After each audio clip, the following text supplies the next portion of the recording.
ఏడుపాయల వనదుర్గ భవానీ టెంపుల్కి అయితే వచ్చేసాం. హైదరాబాద్ నుండి 110 కిలోమీటర్స్ మెదక్ వెళ్ళే రూట్లో ఉంటుంది. సండే అయితే ఇక్కడికి ఫుల్ పబ్లిక్ వస్తారు.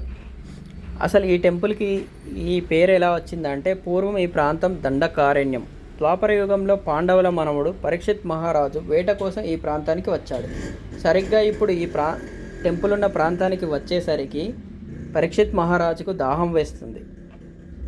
సమీపంలో ఋషి ఆశ్రమం కనబడగా ఋషి ఆశ్రమంలోకి వెళ్ళి పరీక్షిత్ మహారాజు దాహం వేస్తుందని ఋషిని అడుగుతాడు. ఋషి తపోధ్యానంలో ఉండి పరీక్షిత్ మహారాజు పదే పదే దాహం వేస్తుందని అడుగుతాడు. సో పరీక్షిత్ మహారాజు కోపం వచ్చి సమీపంలో చనిపోయిన పాముని ఋషి మెడలో వేసి తన రాజ్యానికి తిరిగి వెళ్తాడు. కొంచెం సేపటికి తన ఆశ్రమానికి వచ్చిన ఋషి కుమారుడు తన తండ్రి మెడలో ఉన్న చనిపోయిన పామును చూసి, ఈ తుంటరి పని చేసిన ఎవరైనా సరే పాము కాటుకు మరణించాల్సిందే అని శాపిస్తాడు. దానితో పరీక్షిత్ మహారాజు కొన్ని రోజుల తర్వాత పాము కాటుతో మరణిస్తాడు. పరీక్షిత్ మహారాజు కొడుకు జనమేజయుడు తండ్రి మరణానికి కారణం పాము అనే పగతో మొత్తం పాముల జాతిని సమూలంగా అంతం చేయాలనుకుంటాడు.